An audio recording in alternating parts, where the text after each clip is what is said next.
بالله من الشيطان الرجيم بسم الله الرحمن الرحيم اللہ تبارک و تعالی فرماتے ہیں کتب علیکم اذا حضر احدکم الموت، جب تم میں سے کسی ایک کو موت حاضر ہو جائے تو تمہارے اوپر فرض کی گئی ہے وصیت.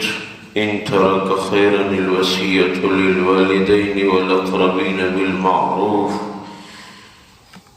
اور وہ فوت ہونے والا آدمی مال بھی پیچھے چھوڑ رہا ہو تو اس کو چاہیے کہ والدین اور رشتہ داروں کے لیے مال میں کچھ حصہ مقرر کر کے اچھی طرح وصیت کرے. حقا علی المتقین، یہ تقوی والوں پر حق ہے. فمن بدلہ بعد ما سمعہ، پس جس نے وصیت کو تبدیل کیا سننے کے بعد، فإنما إثمه على الذين يبدلونه، تو یہ گناہ ان لوگوں پہ ہوگا جنہوں نے وصیت کو تبدیل کر دیا ہو.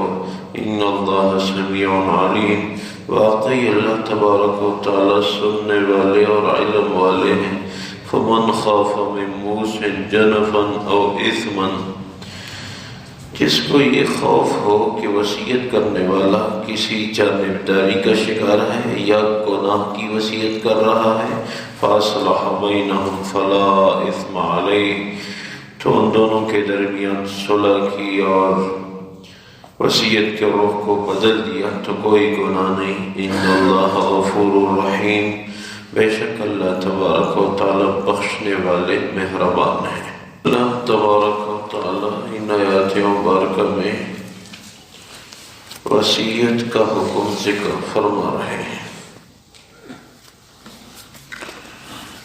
جب میراث کا حکم نازل نہیں ہوا تھا تو اس وقت وصیت کا حکم فرض تھا. اسلام میں پہلے جب میراث کا حکم نہیں تھا، رشتہ داروں کو ترکے میں حصے مقرر نہیں تھے، تو اس وقت حکم یہ تھا کہ خود ہی جو آدمی مر رہا ہے، مال چھوڑ رہا ہے، وہ والدین کے لیے کچھ حصہ مقرر کرے اپنی مرضی سے اور رشتہ داروں کے لیے. لیکن جب وصیت کو منسوخ کر کے میراث کا حکم نازل ہوا، اللہ تبارک و تعالی نے میراث کا حکم جاری کر دیا. بیوی کے لیے، بیٹے کے لیے، بیٹی کے لیے، اس طرح اور رشتہ داروں کے لیے جب میراث کے حصے مقرر ہو کے یوصیکم اللہ فی اولادکم یہ آیت نازل ہوئی تو یہ والی آیت منسوخ ہو گئی. اب وصیت کرنا مستحب ہے، فرض نہیں ہے. اور اب حکم یہ ہے کہ ورثاء کے لیے وصیت کرنا گناہ ہے، کیونکہ ورثاء کے لیے اپنے اپنے حصے مال میں مختص ہیں. اب ان حصوں کے علاوہ ان کو حصہ دے دینا یہ شرعاً درست نہیں. ہاں، جو غیر ورثاء ہیں، علاقے میں فقیر، مسکین، مدرسہ، اس قسم کی اور چیزیں، خدمت خلق وغیرہ، تو ان کے لیے وصیت کر سکتا ہے. لیکن واضح رہے کہ وصیت کی مقدار ثلث مال سے زائد نہ ہو. فرض کیا ایک آدمی مر رہا ہے، 3 لاکھ روپے چھوڑ رہا ہے، تو اس کو یہ کہنا تو جائز ہے 5,000، 10,000، 20,000، 50,000، 90,000، 1 لاکھ تک یہ رقم فلاں غرباء میں تقسیم کی جائے، فلاں خدمت خلق کا کام کیا جائے، یہ درست ہے. کیونکہ 1 لاکھ 3 لاکھ کے لیے ثلث ہے، تیسرا حصہ ہے. تیسرے حصے سے زائد وصیت کرنا جائز نہیں ہے. اگر کسی نے یہ وصیت کی بھی ہے تو اس پہ عمل نہیں ہوگا، عمل صرف ثلث پہ ہوگا. کسی نے کہا میں مر رہا ہوں، میں 6 لاکھ روپے چھوڑ رہا ہوں، یہ 4 لاکھ روپے فلاں مدرسے کو دے دینا، 2 لاکھ میرے ورثاء کے لیے ہو گئے۔ یہ جائز نہیں ہے، صرف اس مدرسے کو ہم 2 لاکھ روپے دے سکتے ہیں، اس سے زائد ہم نہیں دے سکتے۔ اور جس نے جو وصیت سن لی تو اسی پہ عمل کرنا چاہیے۔ اگر کسی نے وصیت تبدیل کر لی، کیونکہ وہ تو مر گیا، پیچھے تو وہ سننے والا رہ گیا، تو وہ سننے والا جس نے بیان میں غلطی کی اور تبدیل کر دی وصیت تو گناہگار ہوگا۔ ہاں اگر اس میں کوئی مصلحت ہو، مثال کے طور پہ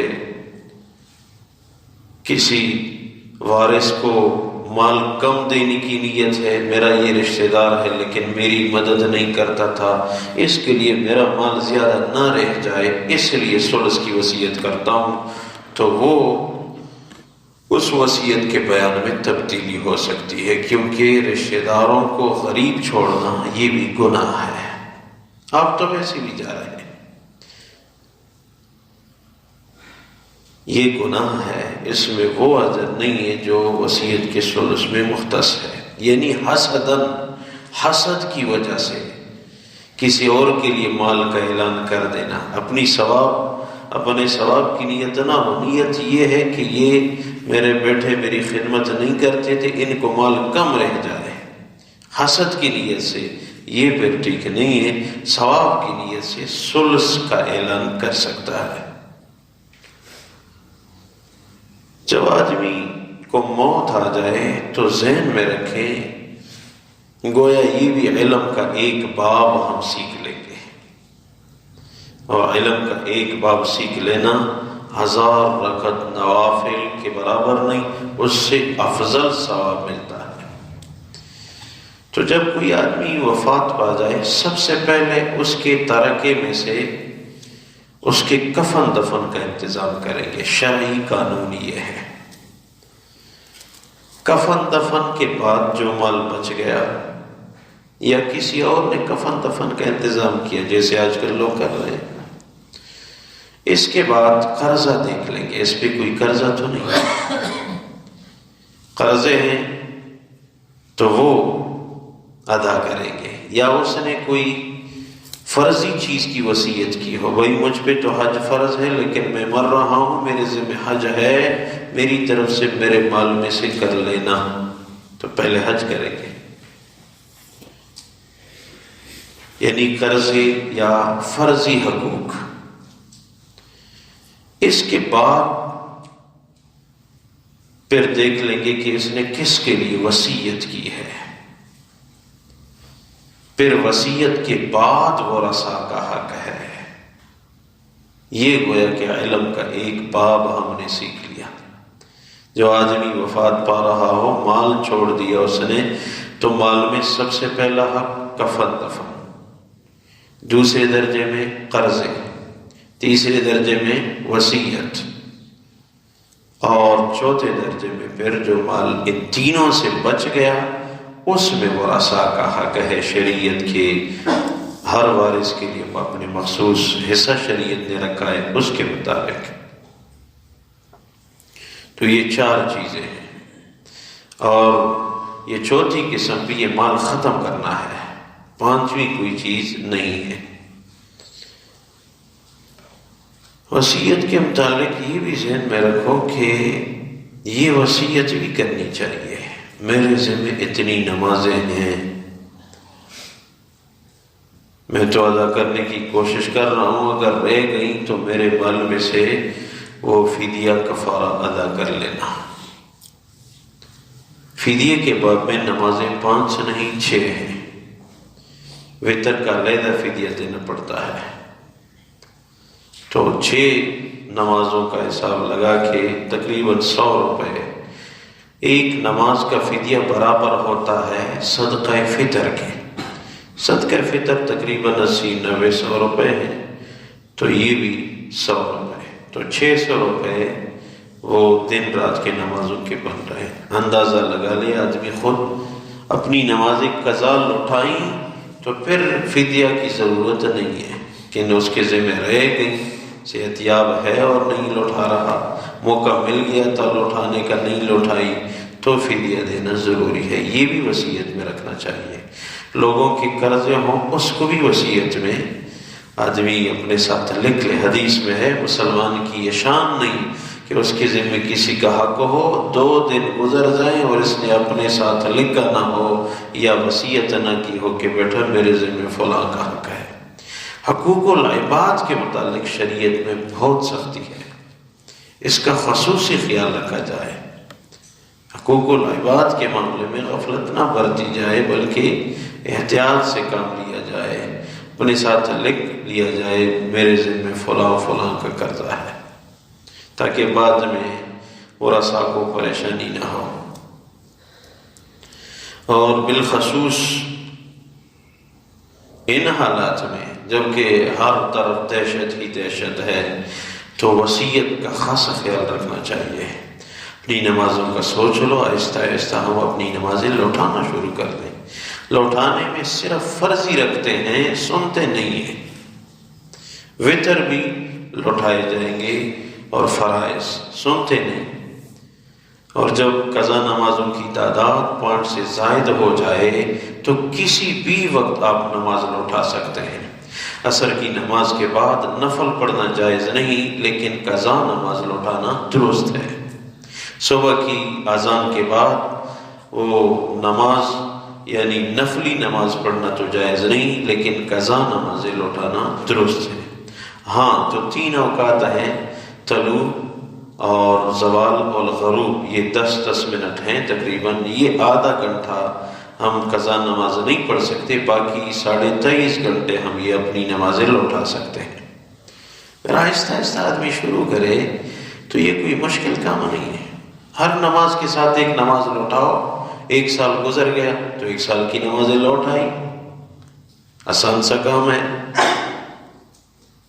تو اس طرح بھی دھیان کی ضرورت ہے۔ یا فرضی روزے رہ گئے ہوں، اس کا بھی خیال رکھنا چاہیے۔ حج جس پہ فرض رہ گیا ہو، اس کا بھی خیال رکھنا چاہیے۔ قسم کا کفارہ کسی کے ذمہ رہ گیا ہو، اس کا خیال رکھنا چاہیے۔ ویسے بھی موت اچانک آتی ہے، موت کا کیا علم کہ کب آئے گی، موت پہ کوئی اعتماد نہیں، یہ بے خبر ساتھی ہے، اچانک آ جاتی ہے۔ پھر آدمی کی دنیا ادھوری رہ جاتی ہے اور حقوق پھر پیچھے رہ جاتے ہیں، پھر آگے بڑی پریشانی ہوتی ہے۔ آگے تو پھر سب برابر ہے، وہاں تو یہ لحاظ نہیں ہے۔ اور جو موجودہ پریشانی اور حالات ہیں، وہ اثر کو بھی میں نے عرض کیا تھا کہ ہر گھر میں ختم قرآن ہو جائے۔ حضور کی مبارک ذات نے ارشاد فرمایا، میری امت میں فتنے جب مسلسل آ جائیں تو اس کا علاج قرآن ہے، کثرت تلاوت کرو تو یہ فتنے وہ لوٹ جائیں گے، ختم ہو جائیں گے۔ اس لیے ہر گھر میں ختم قرآن ہو جائے، اور اپنے افراد کرو۔ 5 افراد ہیں، پارے تقسیم کر کے 5 6 پارے لے لیں۔ اگر 1 پارہ روزانہ پڑھ رہے ہیں تو 6 دن میں ختم ہو جائے گا۔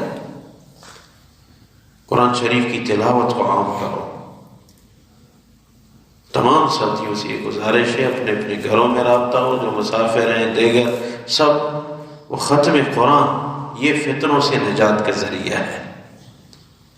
اور عالم اسلام پوری دنیا کی پریشانی ہے، پوری دنیا پریشان ہو گئی ہے۔ کاروبار، یہ دیگر معاملات، ٹرانسپورٹ، پریشانیاں ہیں، اور ساتھ صدقات، معمولی ہو خفیہ صدقات، یہ اللہ کے غصے کو ٹھنڈا کرنے کا ذریعہ ہے۔ رشتہ داروں کو دو، اپنے بچوں کو دو، اور ساتھ صلاۃ توبہ روزانہ 2 رکعت، اے اللہ میری خطاؤں کو تو معاف فرما دے، اس طرف دھیان، تب یہ کام بن جائے گا۔ ورنہ امت پریشان ہے، اور امت کی پریشانی اپنی پریشانی سمجھنا یہ بھی بہت بڑا اجر ہے۔ جب تک ہم اعمال صالحہ پہ نہ آئیں کام نہیں بنے گا۔ اعمال صالحہ پہ آ جاؤ، تلاوت کرو، تہجد پڑھو، سے روزے میں نکلو، یہ بھی ایک نیک راستہ ہے، یہ ہدایت کا راستہ ہے۔ اس طرف بھی توجہ نہیں۔ یہ کل پرسوں ہمارے محلے کے 15 جوان گئے تھے، یہ قریبی بس انہوں نے روزہ رکھا کہ اللہ یہ حالات دور فرما، اتنی خوشی ہوئی مجھے، جوان روزہ رکھے، اس سے بڑی بات کیا ہو سکتی ہے؟ یہی ہم چاہتے ہیں، ہمارے جوان نیک بن جائیں، دیندار بن جائیں۔ اور یہ سن لو کہ یہ جو حالات ہیں، یہ جوانوں کے آنسو ہی یہ حالات درست کرنے کی صلاحیت رکھتے ہیں۔ جب جوانوں کی آنکھوں سے آنسو نکلیں گے، یا اللہ یہ کیا ہو رہا ہے، ہمیں معاف کرو، پھر دیکھو یہ حالات درست ہو جائیں گے۔ یہ حرم ہمارا بند اور مسجدیں ہماری بند ہونے لگی ہیں، خلیج میں تو بند ہو گئی، آہستہ آہستہ یہ پریشانی مزید پھیل رہی ہے، تو رونے کی ضرورت ہے۔ ان حالات میں ہم نہ روئیں تو کب روئیں گے؟ اللہ عمل کرنے کی توفیق نصیب فرمائے۔